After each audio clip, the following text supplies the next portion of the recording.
Hi everyone, welcome back to Ladies Let's Go Up. I'm Sasha.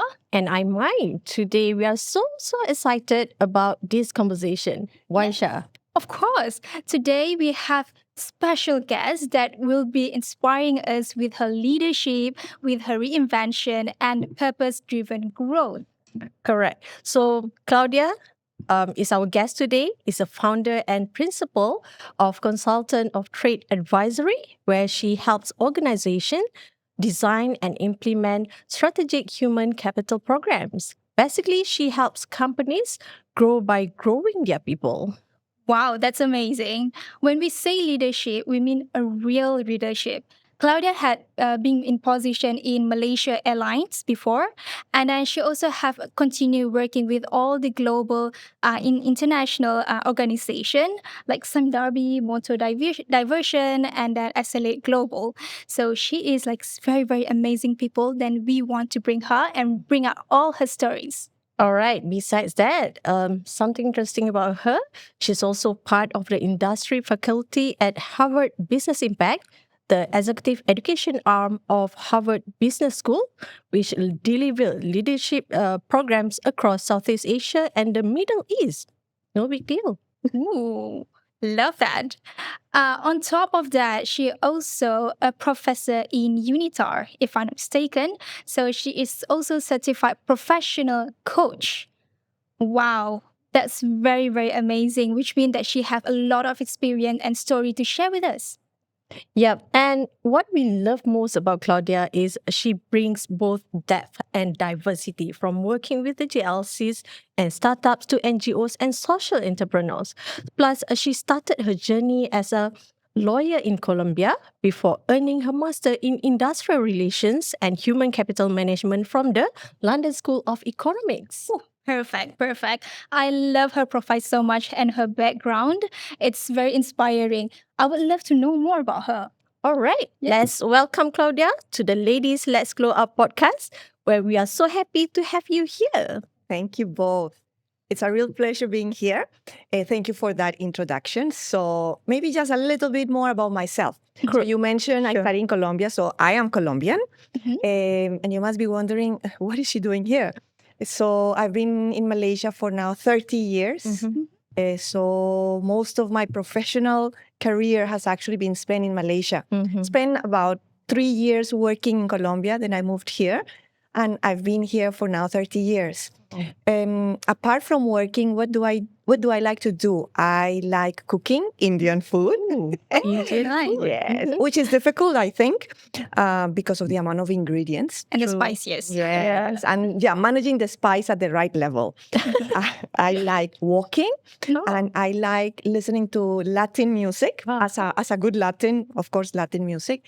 And I like art, especially contemporary and street art. So that's how I pass my time when I'm not working. That's great. Yeah. Since you've been 30 years in Malaysia, what is your favorite Malaysian food? Oh, do I really know how to start? So I am a sweet tooth. So I love all the quests, all the Malay quests. My favorite is kue lapis. And I love peeling it layer by layer. Yeah. And I like nasi lemak, of course. Yes. Never for breakfast, but I love nasi lemak. And chicken curry for sure. Oh, yeah. So those would be my 3 favorites. Oh, all right. Yeah. Do you know how to cook nasi lemak? No, I don't. It's been 30 years. Yes. Well, cooking is not my forte. Okay. The pandemic gave me an entry to learning how to cook, but I didn't go to nasi lemak though. That's a good point. Maybe next. Yeah, you should try. Mai can cook very well. You can ask her for a So I shall ask you to teach me how to. Why not? cook nasi lemak. One-on-one lesson. Thank you. All right. Yeah, interesting story about Claudia. Well, you have moved across countries, right? You were saying, and sectors and leadership roles from law to human capital to boardrooms. When you look back at yourself, right? What do you think your inner belief carried you through the biggest transitions of your life? I think it was really believing in myself. I see. More than anything else. I didn't really have a a path Mhm. chartered, Mhm. or I didn't really know what I wanted to be at the end. Mhm. But whatever opportunity that was presented to me at the Mhm. time, Mhm. what I had was a belief that I could do it. I Not that I see. knew how to do it or Mhm. that I had the capability at the time to know how to do it, Mhm. but it was just more a belief that Oh. if I want to do it, I can do it. Of course, you have to put the effort and the time, Mhm. but it's just believing in myself. I think that's Mhm. what's been most important throughout my career. Yeah. Yeah. Yeah, that's true. Believing like what you want to do and then you have to do it. Because when you have a goal in your life, Mhm. I think that's true also. If you True. put something, you will learn and you will try your best at very best, even though you are failing and then you learning from that experience, right? Yes. That's very good. Yeah. Yeah. Anything that you can share, like an example previously that like a certain goal that you have and you're achieving it? So I probably will give you the example of my latest experience, which is being a consultant. Mhm. Yeah, I worked as a consultant for a firm um, at the beginning of my career, but then I went to corporate world. Mhm. Now, 9 years ago, I decided that I wanted to get into consulting again, but now on my own, on my own terms. I see. And I didn't know if I could do it. Yep. I didn't know if I had what it takes to be on my own. Because now I am totally on my own. I depend on myself. I don't have the infrastructure of a corporation. Mhm. And when you've been, I will say, 20 years of your life used to having an environment where you can depend on other people. Some people will help you do the work. They know where to buy things or they will help you figure out things. Mhm. It's a very different thing than when you are on your own. So when I went on my own, I realized that I needed to learn a lot of things and that I didn't know most of it on how to be an entrepreneur. So that was a Oh, huge see. transition Mhm. and a huge realization of, as I said, that believe in myself that if I want to do it, Mhm. I know that I can do it if I put my mind into it. And I love your confidence. Yeah. Sometimes yep. it's not easy to do that you never been doing, even though you have the experience, you have the knowledge inside. But yeah, to have the confidence to doing it. but don't get me wrong. This confidence comes now after 9 years. Oh, When I really? first started, Mhm. I mean, I gave myself a year. I said, Mm. okay, what's the worst that can happen? If I Mhm. don't make it, Mhm. I still can go back to employment. I see. So I went out. I was very scared. And Mhm. I didn't know how to do it or what to do. I Mhm. just started stumbling upon different things like where Mhm. do I do a business card? How do I develop my profile? How do I develop my brochures? How do I even figure out the format for a proposal? I didn't know anything. Mm-mm. And year after year, you keep on realizing, hey, I can do it. Hey, I've learned this. Mm-mm. So it's always re-examining yourself, and then the confidence comes. But I didn't start confident, believe me. It goes until 9 years to have that confident level. Yes. But what It's not is easy. yeah, I was like wondering, right, Claudia, because from the corporate sector that you got everything, right? And what is a push factor that you want to do your own, you want to start all over again, Yeah, do this startup thingy? that's a very good question. I think after 20 years of working for others in the corporate world, of course, there are experiences that are very tough professionally. You have to deal in HR, we deal with people every day. And certain jobs are much more challenging than others. My last job in a corporate world was full restructuring. And the restructuring is from a business perspective and a people reset of culture, values, even a very drastic reduction of manpower. And dealing with all the emotional components of the restructure, of letting people go, of trying to build up a culture after people have seen their colleagues gone. Yep. It's very, very draining. Oh my And goodness. I just didn't think I could do it again. I didn't think that the burden that it puts on you as a person was something I wanted to I see. do again. I see. Like you become good at certain things, Mm-hmm. but maybe that's not what you enjoy doing. I see. And that's what was happening to me. I became very good at the restructuring and change management, at aggressive corporate changes. And I was able to do it. But was that giving me satisfaction? It wasn't. I was struggling emotionally to deal with things that you needed to do to help the organization survive. But at the same time, you were impacting livelihoods. Yeah. And I thought, no, I want to focus on something that gives me happiness The joy. and that Yeah. adds value to people. Oh, And that's how I right, decided, right. let me try. Mhm. If I make it, I make it. If I don't, then I'll go back to what I know how to do. Yes. Yep, yep. But as long that you do it, then you don't have the regrets, right? Sometimes we be scared to move forward because we feel that I'm not gonna succeed. Yes. I might fail. But if you don't Yeah. try it, Yeah. it's really hard to say. And to be True, true, honest, true. that's a self-protective thought. Like, I'm not good at this, therefore I'm scared. Mhm. I think it's your mind saying, why don't you stay where you are secure? Why don't you stay where you know what you know and where you know you will be successful? Instead of taking that risk, that Yep. may mean that you fail. And if you fail, then it's your own self-esteem, it's your own image. It's like, what will people say? Yeah. But after a while, it's like, the race is with yourself. It's not with anybody else. True. So when you realize that, and then there's nothing that you lose, you will always gain, Yeah. even if you don't succeed. But you gain that experience, and now you know you can do it. Or now I know I can do it. Yes. Great. Yeah. Inspiring. Yeah, it's very inspiring. And for those listeners who doesn't know that I'm actually working with Claudia, I know that Claudia is very good in coaching as well, right? So certified a professional coach later in your career, right, Yeah. Claudia? So what did coaching teach you about, I mean, your own blind spots? Yeah. So I studied coaching after I finished my corporate life. So I thought coaching will be a good addition in my portfolio to nurture leaders. I see. And studying coaching is it's the toughest learning that I've actually had, because if you want to be a good coach, you really need to know yourself.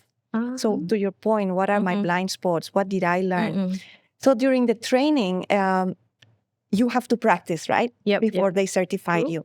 And you don't practice with theory. You practice with your own goals and aspirations, with your own fears.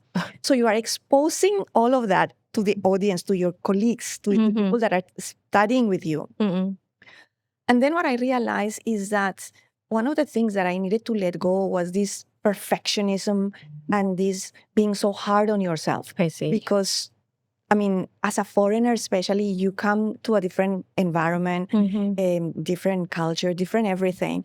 So you need to work extra hard. You need to make sure that you demonstrate to people your worth.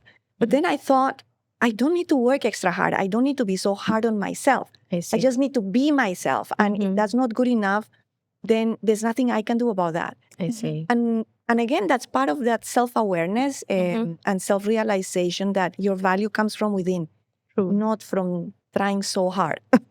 Yeah, right. I mean, yeah. I've seen Claudia is very good in giving advice to all the, employees. Remember those days when we were in the same organization. So a lot of people came to Claudia to seek an advice and working with you, right? In training, in human resource, in admin, Yeah. And Alright. I mean, to your point, working together, one of the experiences perhaps that I can share with you and the audience is about not taking yourself so serious. That also I realized through the coaching. I don't know whether you remember me coming out to one of the floors with Angry Bird. Yeah, I don't know whether- remember that. So Yeah. So we were doing an employee engagement survey, and we needed to make sure that our floor was the best performing floor in terms of responses. So you have two choices. You just send email to people who are busy or do something different. And so I brought my Angry Bird, a big Angry Bird that I had at home. I remember And I those will days. come to everybody's station. Angry Bird is here. Have you finished your survey or not? They look at me like, what's wrong with you? And I'm like, nothing is wrong with you. Angry Bird is asking you to fill it up. And every day was the same story. So you realize that acting a little bit in a fun way, in a different way, will make people respond positively. True. And so that was an experience around experimenting something new Yep. to see whether I get people to Yep. answer. And they did. And we, Yeah. we won We won. the highest response rate of the entire organization. So it works. Yeah. I think back then the Angry Bird was very, very, famous.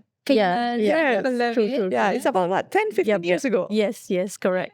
Oh my goodness, yeah. And all right, talking about the mindset shift, right? Yes, Shah? talking about mindset shift. Yeah. For someone who want to become a woman, with the leadership skills, what is your opinion on for them to have a mindset shift from becoming normal person, but I want to make it bigger, and I want to make a good impact to the society or to yourself, especially. Is there any opinion on yourself? Like, what is the mindset? I go back to what I said at the beginning. I think the biggest mindset is not about who are we going against or whether we are better or not than men or than other women. Mhm. But it's all about how do you think you yourself can add value and make a difference. When you understand that about yourself, I think you will be able to add that value that you want to add. Mhm. Again, from example, right? When I came to Malaysia, I didn't know how people will accept me. I see. There was a huge culture change that I needed to do from a behavioral perspective in being here, because being a Latin American, the way you interact with people is so different than the way you interact in here in Malaysia. And initially, I was being myself, not really being culturally aware. And that really got me into a lot of trouble. My own fault for not being culturally aware. But once you start realizing your environment, what's demanded of you and expected of you, and you understand that, then you can use your own inner beliefs and inner values to then add that value to in your role. It doesn't matter what role it is, right? Like it could be a leadership role, it could be at home, it could be a social leader, it could be a politician. Yes.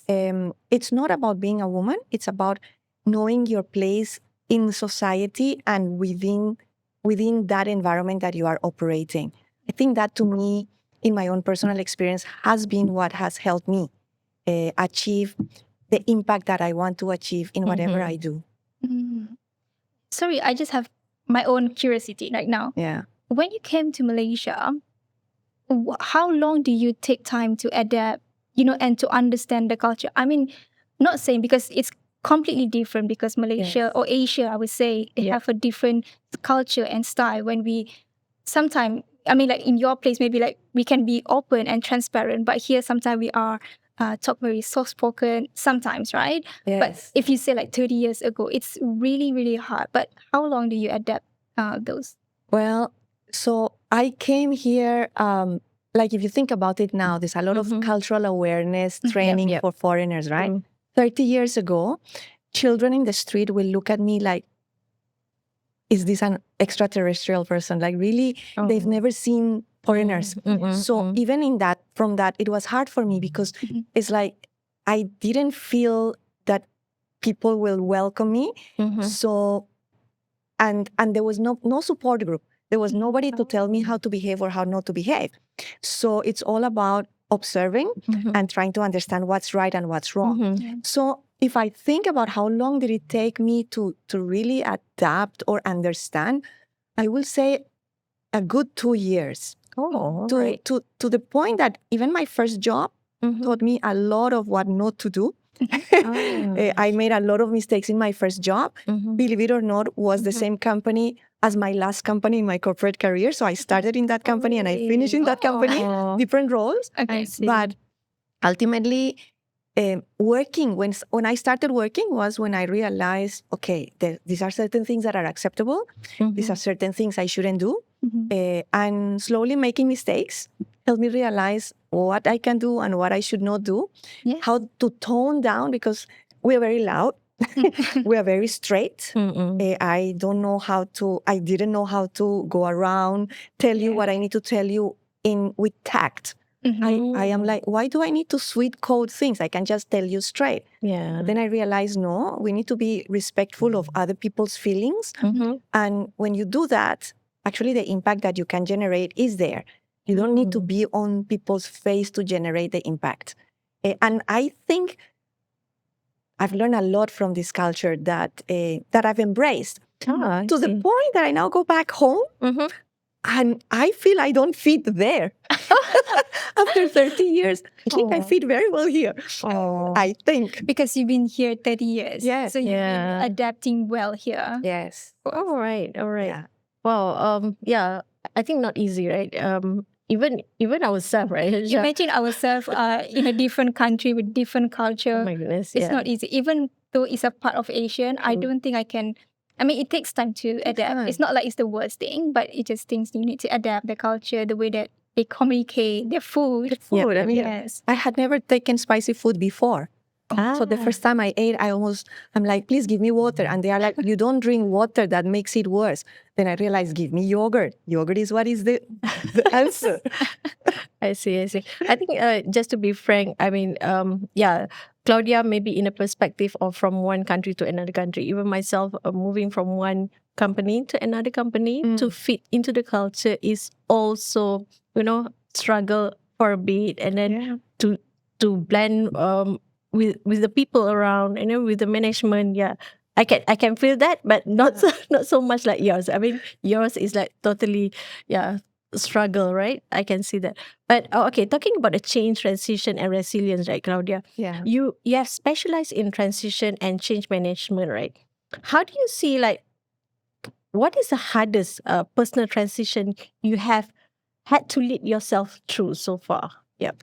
I think it was really this transition of changing countries. Countries, I see. Because I came, my whole family is in Colombia. There's no support. You feel that you are so lonely and so on your own. And with every transition, right? Like as you were saying, like the first thing that we tell our clients when we talk about transition management is that you have to respect the past. So you cannot let go of your past. It's not about saying the past is bad, you have to change. My past, I cannot deny my past. I cannot deny my roots. But you realize that something needs to change if I want to succeed. From moving from there comes what's the middle part, the chaos, the not knowing how to behave, not knowing what to do, not knowing whether you fit. You test a few things, you succeed in some, you fail in some. Eventually, almost like you don't even realize it, you come to the other side, clear that, okay, I've made it, I've adapted, I now have a different way of looking at things, have a different way of behaving, have a different way of interacting. It's not like a clear-cut change, it's a process. I see. In every step of that change, whether it's personal or professional, there must be a realization of what you are doing and steps that you take to make sure that because you cannot, if I kept on looking back, I would have gone back to Colombia. That's what would have in reality happened. You're right. Yeah. And I wouldn't have been able to end up having my career in Malaysia. I see. But in small steps, with small effort, with reflection and with learning about the failures, then you enter a new phase in life, and then you don't even realize that you are actually now in the new beginning. You are now integrated in the society, being able to provide the value and the service that I wanted to provide. Yep. All right. That's true. Yeah. That's good advice. Looking back to back then and now, there's a lot of changes in organization. Like back then, you have to work 9 to 5 every single day. You work hard. And nowadays, especially women, we have more opportunity in their careers. They can work flexibility right now, right? Especially when they are in the maternity leave. They have sometimes they need to raise their children, and then they feel like I need to take a career pause. Yes. Especially for your family, for our own health sometimes, right? Yes. So that is good things, especially right now. We have the balance in life. In your opinion, what do you think, like the women when they have the career pause but they are career person, they love to do things, but they are taking a break time for the family and then come back again when working. Do you think it's a good approach on that? Absolutely. I see. I think as women, and I don't even think this is just a women reality, it's any human being's reality. Work is just one part of your life. Yeah. You have a Yep. family, you have your health, you have your interests outside work. So your life revolves around many, many things, not just work. Of course, work consumes a significant amount of time. But when you realize that focusing on some other aspects of your life enriches you as a person and maybe gives you different perspectives that can help you then come back to work either re-energized with a different perspective, with a different attitude. Then the more you need to take advantage of those other opportunities or those other requirements of you as a person. So if somebody wants to take a break, I never feel that that should be seen as a disadvantage. It is all on your mind. It's your mindset. If you are looking at it negatively, surely it's going to be a disadvantage. But if you go out, do what you need to do and reflect, what has that opportunity given me? What skills did I gain? Yeah. What people did I meet? What other abilities did I gain that I can now apply back in my job? I see. That will always be an experience. It's never a loss. It's always a gain. But you need to see it that way. It's all about positive thinking and believe that no matter what you do throughout your life, it's enriching you. Yes. Yep. And also having, like you said just now, positive environments when you surrounded with people who give you energy, good energy, positive. That's also actually added the value in your life, I right? believe so. However, I go back to, if you yourself don't have that mentality, there is no way the people outside you will help you to do that. I see. You have to believe that you are taking that pause and that you are doing it for something that is important in your life. If you do it thinking, I have to do it, I have no other choice. And even if you didn't have a choice, let's assume you don't have a choice and you have to do it. You still have a choice to think that that's something good that you have to do. And that by taking that pause, you are helping somebody either being raised or improving their health or even improving your own mental health, for example. If you were the one who were burned out, for example. So it's about your frame of mind. I always believe that the most important part will be to build your frame of mind positively. Self-belief is very important. I see. Yeah. All right. Yeah, because I think for our culture, I mean in Malaysia, right? So it is always a perception, if you take a break or Or you taking break of your take a break work from and then- work, what people will say about it, that kind of thing. Even if let's say you But jump- doesn't matter. Yeah. Why does it matter what people think? Because they are Yeah. not you. They don't know your reality. You build your own reality. Yep. So, I mean, again, people sometimes think, oh, because you're a Westerner, you can talk like that. But we are not like this in Malaysia. But the more you talk to people in Malaysia, you also realize that we are not so different.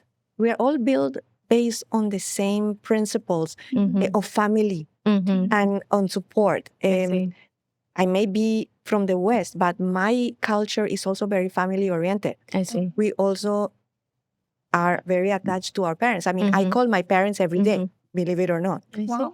That's the first thing I do every morning when I wake up. I call my parents, how are you? I talk to my brother and sister maybe once a month, but we text every day. We WhatsApp every day. So the link with family is important. I see. So as the values are similar, the fact that you are taking different paths should be respected. I see. Yep. Yeah. All right. That's true. Yeah. I think I hope like people will get this inspiration, and some people are really needs a reset, Yeah. maybe a pause. Even though like for us sometimes we do have take a time leave like 2 weeks to you just do it without any plans. Yeah. But that's actually really helps, especially for me. This is my experience. For 2 weeks take off, it feels like I'm resetting myself, I'm building myself. I can focus on myself or my health or anything that I want to do. Yeah. Yeah. I think that's very important. I mean, when I first came to the country, and Colombians are very famous for hard work. So I think I'm very hardworking. And my partner says the same, like, you really work hard. I'm like, yeah, I mean, that's our culture. We work hard. But then I realized by working so hard, you're missing out on so many things. Because you spend 18 hours, 12 hours, whatever number of hours, just focus on the work. And you're ignoring other parts of your life that are equally important. I see. So to your point, now that I'm out of the corporate world and I sort of lead my own schedule, I have 3 months free time every year. Wow, 3 that's very months. nice. For the last 3 years, since 2024, so this is my second year, I said to myself, I need to work for 9 months and I need to be able to spend 3 months thinking and doing other things. Oh, that's so, So nice. I go to Colombia, visit my parents. I go around doing a little bit of tourism. Oh, And then I stay home, clean my plants, clean my house, do things that you ignore because you're working. Yep. And it helps you think through life in a very different way. Whether it's 2 weeks, 2 months, 2 years, the break really resets the way you look at life. So I always say to people, I have a client, and there is this particular person in that client. He feels embarrassed taking leave. So he has 90 days of accumulated leave. One in the nine? last 90? 90. Oh my goodness. 90. And he's like, no, I feel bad taking leave. I said, Yeah. how can this be even normal? You need to rest so that you are productive. So you cannot deny yourself that opportunity. So my coaching session with him was all about understanding that he deserves the break. He deserves to go on leave. He needs to understand that the leave will help him improve himself. Just I see. thinking about taking leave was so difficult. I see.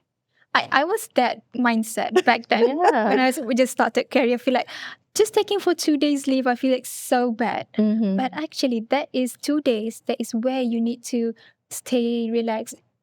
Actually, you're doing nothing at home. Also, Exactly. the best thing ever. Yeah. True. And actually, I can relate this. Okay, back to the perception, right? And people also relate into performance, right? Performance of work. Right? Yes. And of course, they will say like for them, like management will say, how do you perform after this, right? What's your performance at it? So when people say performance, right, Claudia, in HR perspective, what does that actually mean? Yeah. Because it feels that everyone defines it differently. Yeah. What do you think? So I'm going to start with an example of my life, what happened to me in my second job, because I think that illustrates what performance is about. I see. So I started my job in this company, and I realized that people will stay in the office. 5:30 will come. And then from 5:30 to 7 o'clock, people will be just chatting, like doing nothing, just socializing. You mean in the morning? No, in the the evening. afternoon, So okay. we will work from 8:30 to 5:30. At 5:30, nobody will go home. Everybody will stay in the office until about 7. I see. By 7:30, people start moving out. Now, at that time in my life, I was raising a small child. So I will come at 8:30. By 5:30, I will leave. And people will look at me strange, like, why are you leaving? So my answer to them was always, have I finished what I am supposed to deliver today? Have I been a good employee in terms of behaviors and my attitude? Yes. I didn't need to answer that question to them. I will answer that question to myself. Have I done what I need to do? Have I behaved properly? If my answer to both are yes, at 5:30 on the dot, I will leave. Yes. So I didn't need to stay until 7 in the evening for my bosses to recognize that I was delivering what they expected of me. Yep. So performance in my mind is delivering the value that you are expected to deliver at work and behaving in the way aligned to the values and culture of the organization. And that's performance. I see. The problem, as you say, different organizations look at performance very differently. So it's not about what it is, but it's the importance they play on those two components. For certain organizations, I just want you to deliver. I don't care how you do it, you just deliver. I So see. people ignore behaviors. In other organizations, what matters is how do you behave? Is your behavior aligned to our culture? If you don't deliver, we can give you a chance. We can help you. We can teach you. We can support you. Yep. But demonstrating the values is most important. So if you think about it, it's always about those two things: output or impact and behaviors. That's performance. It's the combination of those two components. I see. That's interesting. Yeah. Yeah. We learn something. The two very components is very important in order to to get a good output, right? Yes, yes. So when talking about the performance, and since you were saying just now the balance between two, in terms of the employee, right? How does it takes to, like you say just now, it doesn't mean that you have to stay until 7:30 to look that you are efficient or like you work hard for the company. But other than that, how does it the employee need to show to thrive in the company? I think what's most important is that you need to understand what's expected of you. Again, from experience working with clients at the moment, what's very evident is that a lot of managers say, they know what to do. I expect them to deliver. They already know what to do. But when you ask the employees, are you clear what you need to deliver? They will say, no, my manager never talks to me. So I always believe that the first thing you always need to do is talk to your manager. Clearly detail what is expected of your job. What does your manager want you to achieve, to deliver, to do? Yeah. Because when you are clear, then you know what's expected of you, then you can figure out how to do it. What's important for you as an employee is to understand what you need to do. And then, depending on your manager, if your manager is a micromanager, he'll tell you exactly how to do it. Yes. If the manager is a little bit more of a flexible individual, they'll let you go and they'll let you figure it out. I see. And then ask you, come back to me if you have problems. But how would you know if you have problems if you don't even know what you need to do? Yes. Right? Oh, yeah. So my advice is always ask. If you are not clear, ask. Yeah. There's another thing that I hear a lot. People complain about employees. Oh, this person is really not performing. This person is really bad at their job. Then my question is, have you spoken to them? No, it's quite difficult to talk to them. So you are complaining about your employee, but at the same time, you're not talking to them. So whose fault is it? Is it the employees or is it the manager who's not talking to the employee? So I don't like to assign blame to anybody. I will always say, as an employee, your job is to be very clear what you are expected to do. And if your manager is not talking to you, please talk to your manager. Clear the expectation, right? Yeah, clear it out. And then everybody will be happy at the end. True. Because you will be performing what your manager wants. And your manager will be happy that you are performing. Yes. Yeah. The communication is the key. Yes. To be clear on what you want and what you really want to achieve towards yourself and towards the team or maybe the organization. And if you allow me, I will share another example that I think is very important. This is about behaviors. As a senior person myself already, this was one of my last few jobs. I was working for an entrepreneur, and his personality is he's a very energetic person. I mean, he comes to the room and the room is filled with his energy. And a lot of the employees are quite scared of him. And it's not that he mistreats them or anything, but just the way he deals with them makes them feel scared. I see. And that fear came to me. So now I am a senior person working for an entrepreneur, and I'm fearful of him. And I know that if I'm fearful of him, I cannot speak to him and tell him the truth because I'm fearful. So what did I do? I went to him and I said, look, the way you are treating employees, and in this case me, is making me feel fear of you. And you hired me to tell you how things were from a people perspective. But if I'm fearful of you, I cannot speak. So we need to set a way of dealing with each other that doesn't make me feel fear for you. And he understood what I meant. And he changed the way he behaved towards me to the point that after that conversation, I really felt he made a change on his behavior towards me. So you must always remember that when you're talking to your boss, it's not just about your boss talking to you and telling you what to do. You also need to talk to your boss and ask him or her about their own behaviors, because the way your boss treats you will impact a lot the way you perform and you behave as well. I see. So never be fearful of talking to your boss and giving them feedback about the way they are managing you. Because remember that this is a relationship. Yep. And as in any relationship, it takes two people for it to work. True. So as much as your boss needs to talk to you, you can also talk to your boss Yeah. and help that person also improve the way they manage you. All right. That's good tips though. Yeah. I'm trying to think about my experience right now.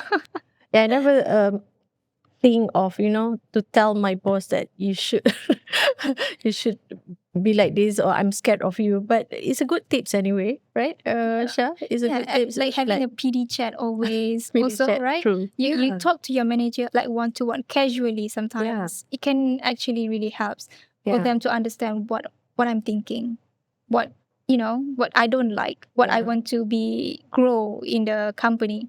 Yeah, I want to share an example that happened to me as a supervisor, as a boss. I always used to have weekly meetings with my team. Yep. And I used to have that meeting in a round table like this. Okay. But I will sit in the corner of the table facing the window. So the window has no blind, so it's very bright. And I have problem with light. So I will frown. You see my lines, I have a huge line here because I frown. So one day I asked a question and they were all quiet. And then I asked them, why are you not telling me? Talk to me. I mean, I want to know. And one brave person said to me, I'm scared of you. So the same thing that I said to my boss 20 years later, this person said to me. And I said, why are you scared of me? It really took me by surprise because I generally have a very nurturing approach towards people. Then she said to me, it's because every time we speak, you frown. So I paused and I said, you know what? The problem with me is the light. I am in a place where in order for me to focus on you, I need to frown so that I can try and take out the light from my eyes. So the only thing I needed to do was close the window, change my position in the chair, and change my facial expression so that people were able to open up. Oh, all right. But if that person didn't tell me that, I would have continued frowning and I would have continued preventing them from being honest and open. So you see how important it is for people to give feedback to people, no matter who you are in the relationship, your boss or your employee. If both parties understand the importance of feedback as a performance tool, we don't take it personally. We just take it as thank you for the information. I will think about it and do something. I see. Or even a simple facial expression. Exactly. And you don't mean it. Exactly. The worst part is I don't even mean it. It's just because of the light. Exactly. I mean, if I meant it, okay, fine. I will say, yeah, your ideas are no good or whatever. But it was totally unintended. I see. I see.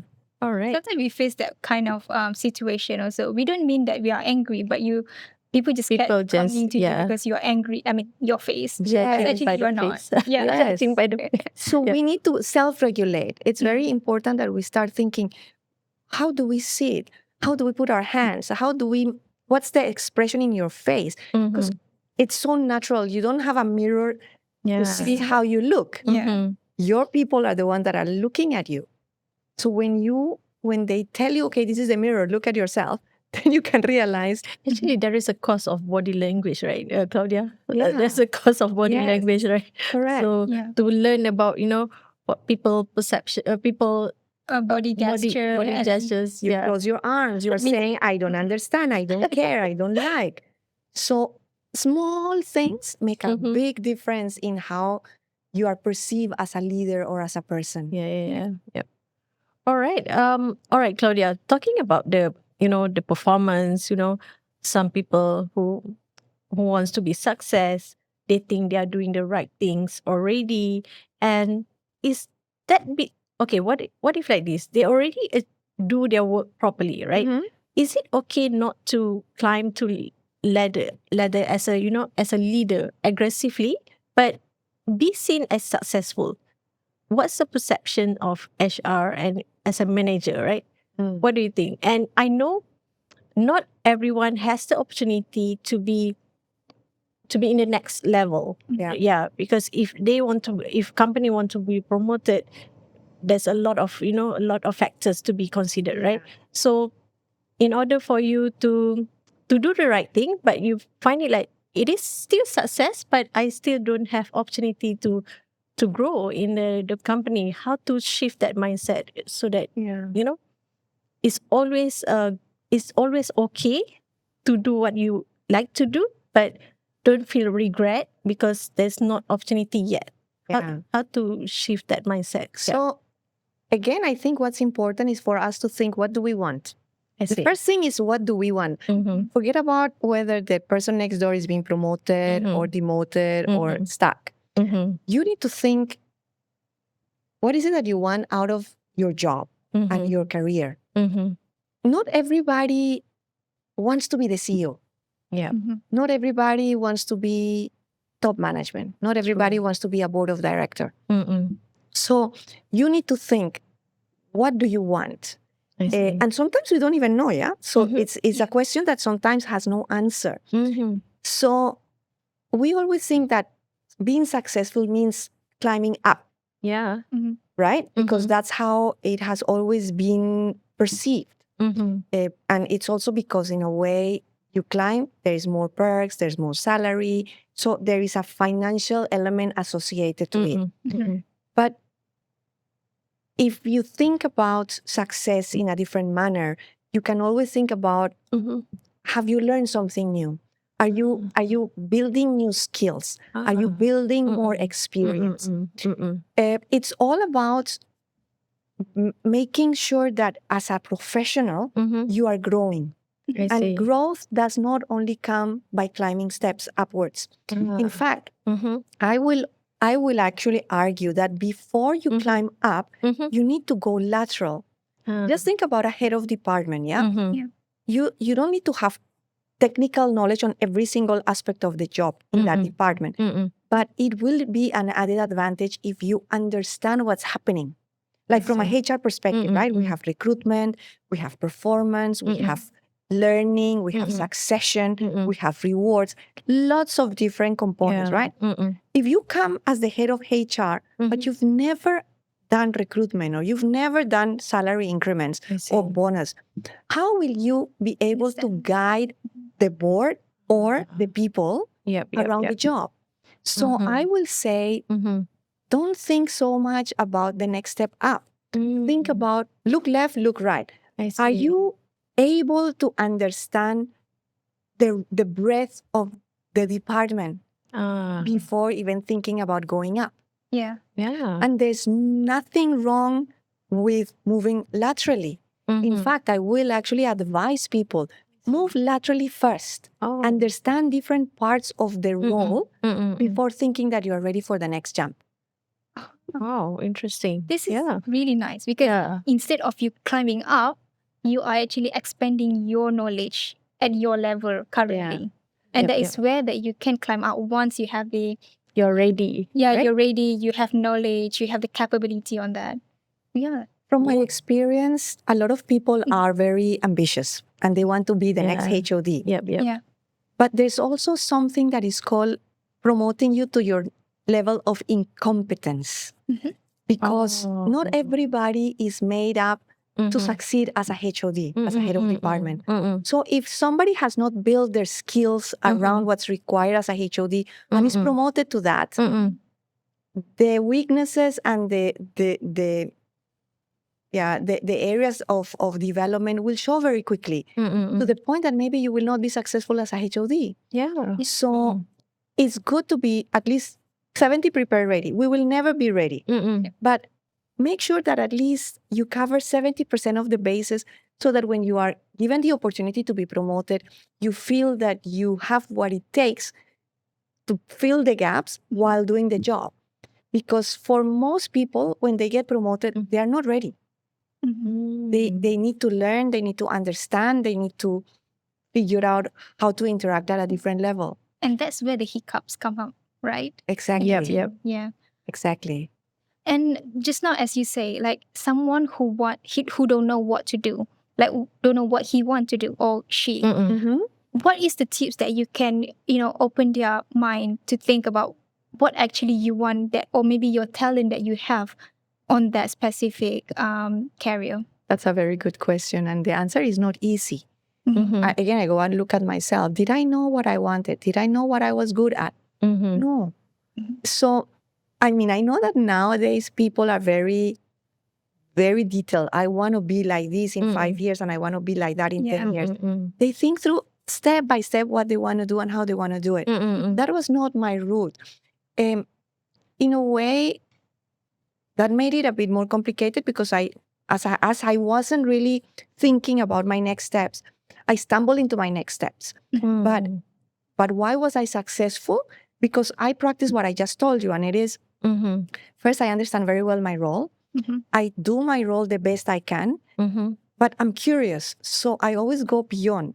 I'm like, Mhm. okay, I think I understand how I'm doing my role. Yep. I want to now understand how this role interrelates to the next role next to me, my neighbor. Yeah. So I go, Kepochi, ask, what do you do? How do you do it? What's important in this role? How do we work together to make sure that we do better, that we create value? Mm-hmm. And when you do that, you start realizing that you're just one part of the whole engine.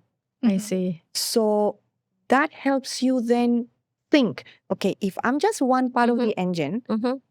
how can I be versatile? How can I learn new things so that I can help or grow or advance? Mm-hmm.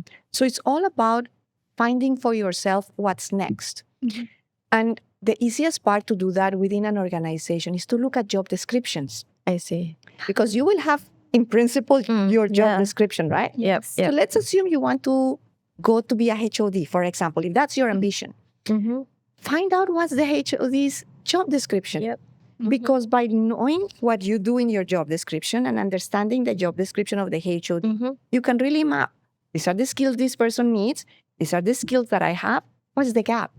So that you can start building yourself and building those gaps. Mm-hmm. So that one day, eventually, you can be considered as a HOD. I see. And I always look at advancement beyond the organization. I think, I mean, I don't think employers will like me for saying this, but Mm-hmm. the loyalty is to yourself.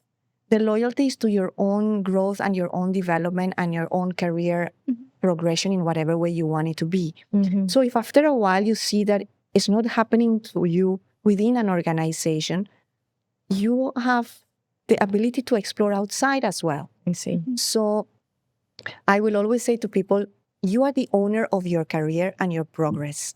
You can't sit here complaining about the company is not giving you the opportunity, because it's not about the company not wanting to give you the opportunity. Mm-hmm. In many cases, the opportunity doesn't exist. If there's already a HOD and the HOD is doing a good job, there's only one role and there are 3 of you. True. So if you really, really, really cannot wait and really, really, really want to be at HOD tomorrow, then it's up to you to look for it somewhere Yep. else. Yeah. I like the idea when you say they check the jobs description. Yeah. That is the good point. Because Yeah. that is where you understand that, oh, this is the skill that I need to learn or something to develop. That's a good point. And now there is AI. Yeah. So Yes. Leverage even that. the AI, even if the job description didn't exist in the company, you just need to type, Yeah, leverage that. tell me what is required of a HOD in the function of HR within an organization doing investment banking, to say something. Mm-hmm. And AI will give you a profile. Everything. Yep. It may not be 100%. True. But I would say 80% is good enough. If you can build yourself up 80% of what's required, you are already a strong candidate for the job, Yep. in my eyes. Talking about this, right, based on my own experience, Claudia, right, I've been from comfort zone going out to the startup. So I find it like, of course, you won't get everything and everything in the corporate world, right? But whenever you go to startup, right, you have to start all over again. But you have that satisfaction, you have that satisfaction. You learn a lot. You actually give value to the team. Yeah. right? So as you said, I agree with you that the promotion is not going up, but you have to see, outside of from your from your zone right now, right? Yeah. And Mai, to your point, right? Like Mm-hmm. we worked in two companies together, Yes. and Mm-hmm. I saw you coming to the second organization, the startup. Mm-hmm. You didn't bring the startup mentality because you didn't have it. It Yeah, was I nothing. don't. It's not within your experience, but Yep. the value that you brought Mm-mm. was the discipline, Yep. was the understanding of how things work, Mm-hmm. and that discipline was exactly what they were looking for. Yep. Yep. So we cannot limit ourselves to what True. we know, or be fearful that we may not be able to fulfill expectations, Mm-mm. Mm-mm. because that's a limiting belief. Mm-mm. That's what's stopping us from moving forward. Mm-hmm. But it's all about the chemistry that you build with your boss, Mm-hmm. and again, the questions and the value that you can bring to them. Yep. And they loved you. I know that for a fact. Thank you so much. So, I should be thankful to Claudia who bring me there. but in the first place, why did I bring you? So it's the same thing, right? Like it's Mhm. all about building relationships. It's Mhm. about making sure that whatever relationships you have at work Mhm. are positive, Oh. and that you leverage knowledge from each other, because Mhm. ultimately, none of us, we're not an island, and none of us in this world will be able to fully do a good job on our own. Yep. Yep. So collaboration becomes a very important skill to develop. And that's a behavior, yeah? Because it's difficult. If I Mhm. collaborate and I teach you what I know, will you Mhm. become better than me? So then there is this fear that, oh, Mai will Mhm. become better than me, and therefore Mai will advance. And then what will happen to me? But the more you give, Mhm. the more you will receive. So it's all Yeah. about sharing what you know See. without thinking what's going to happen to me if I share. Mhm. Because what will happen to you when you share Mhm. is that person will be grateful to you and will share back something. Yeah. And it's a circle.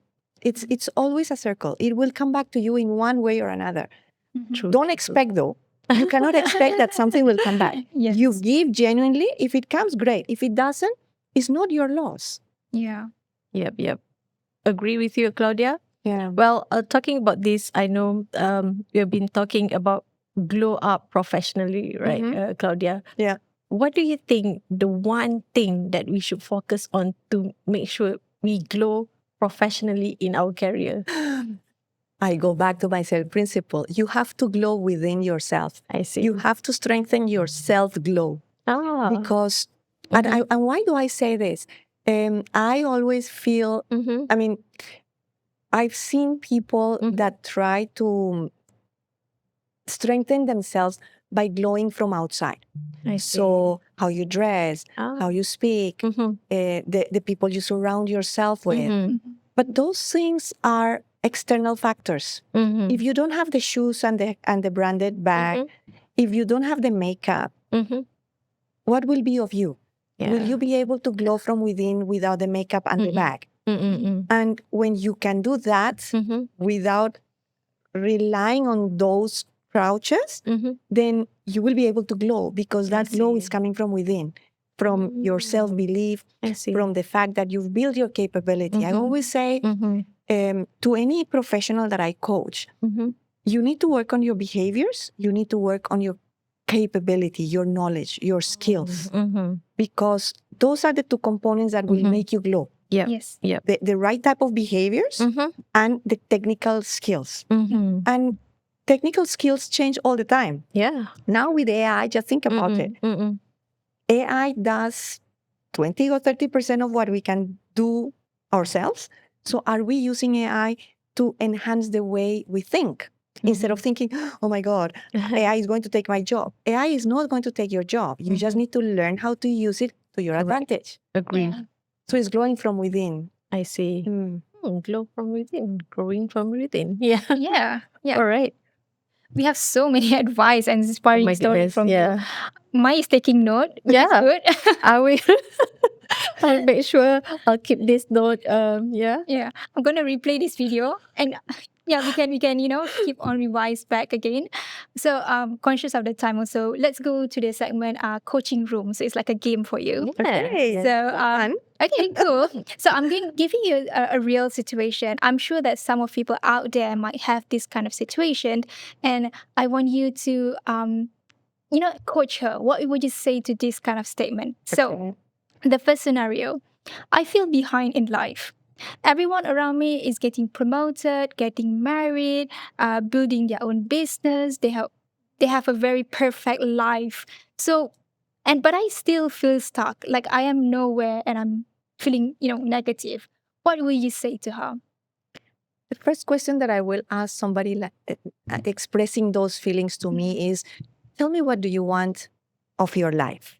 Mm. Because what I want her to focus on is what is it to her, Mhm. and what's her aspiration. Because the more you compare yourself with somebody else, Yep. the least you are focusing on what you want. That's the good. Yeah. Sometimes because this is life when we have social medias, right? Yep. Yes. Oh, these people have a good family, happy Yeah. here, have Mm-mm. branded bags and so on. Sometimes we do feel like, oh, I wish I have that. Mhm. But once you buy that, actually you're not bringing that happiness because that is not what you want. Exactly. Yeah. Because I feel this experience, Billy, Yeah. when people, oh yeah, they have like a good car or Mhm. whatever, but actually, do you need that? Do you Yeah. really drive? Do Yeah. you need that kind of thing? You have to pay monthly and everything. Exactly. There's a lot of things. It's like, is it fit to your things? So Yeah. that's also good point, Claudia. Yeah. Yeah. Ask yourself what do you want, and then Yeah. yeah. So today is like more like ask yourself first, what do True. you really want? The competition is with yourself. You are your competitor. You Mhm. are your own competitor. You are competing with yourself. Mm-mm. That's what you need to do every day. I want to Mm-mm. be better than yesterday. Mm-mm. Mhm. But against who? Against myself. Because Mm. I am only living my own life. I'm not Mhm. living anybody else's life. Mm-mm. Mhm. So as long as you are happy with what you are doing, Yep. it doesn't really matter that your neighbor is getting that car or that promotion or that boyfriend or Mhm. that whatever it is that they are taking, because they're not living your life. Yes. They are not living your circumstances. Yeah, true. Yep. Yep. As long you're happy, that makes the whole new Point. thing Yeah. good point for Yep. yourself. Yeah. And you're happy and you're healthy. Of course, you'll be like smiling all day. Yeah. True. True. Agree. Agree. Okay. All right. Okay. Games number 2. All right. This is about limiting belief and power belief. So I'm going to say a limiting belief, Mhm. and then you reframe it into power belief. Okay, for example, right? Belief number 1.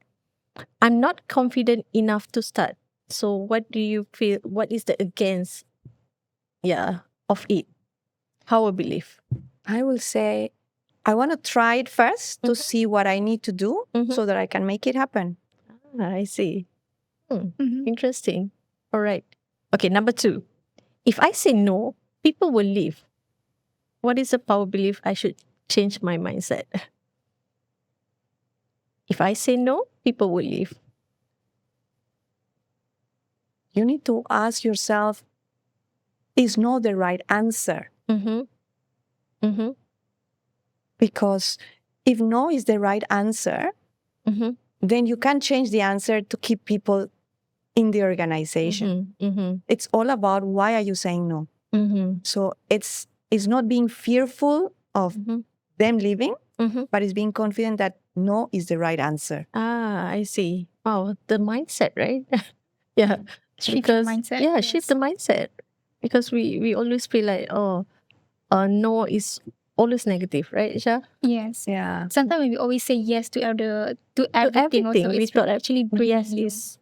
So I have a very strong point of view about saying no. Uh-huh. And I say this to my clients and to the people that I coach. It is important to learn how to say no. Meaning, you don't need to say no, the word. Mm-hmm.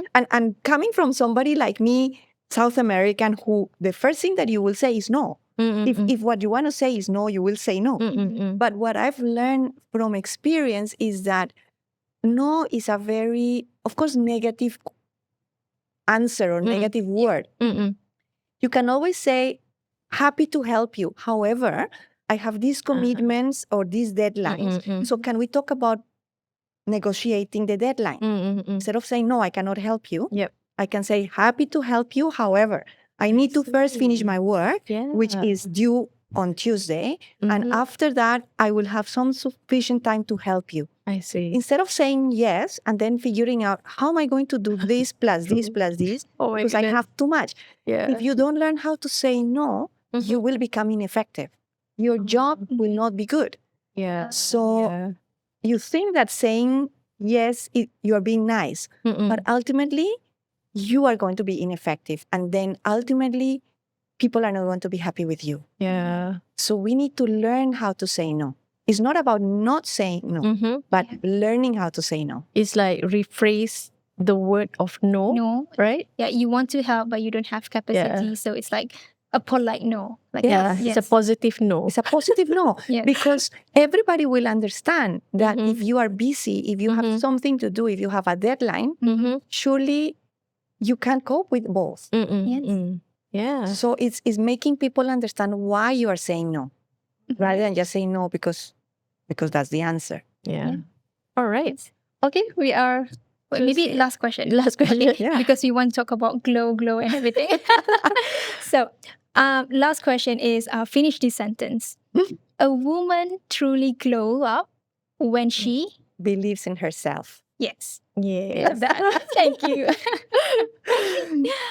This is very inspiring session with you, Yep. Claudia. You taught us so many things, and of course, the listeners also appreciates your inspiration, your story, and that's really helps us actually to grow. Not grow up in the career ladder, but it's actually for yourself. Think about what you want to do. That is the best thing ever, rather than seeing other people. And like you say, compete with yourself. Compete That's with yourself. And one key takeaway that I get from Claudia today, behavioral and technical capability has to go together, right? Yes. In order to be Totally agree. success. Yes. Totally. All right. Yeah, thank you, Claudia, You're for the session welcome. today. We are so happy to get a lot of input from you. To our listeners, don't forget to subscribe us in YouTube, in TikTok, and Spotify, and also we have Instagram. So stay tuned for more updates from us and then more inspiring story from our guests in the next future. Thank you. See ya. Bye.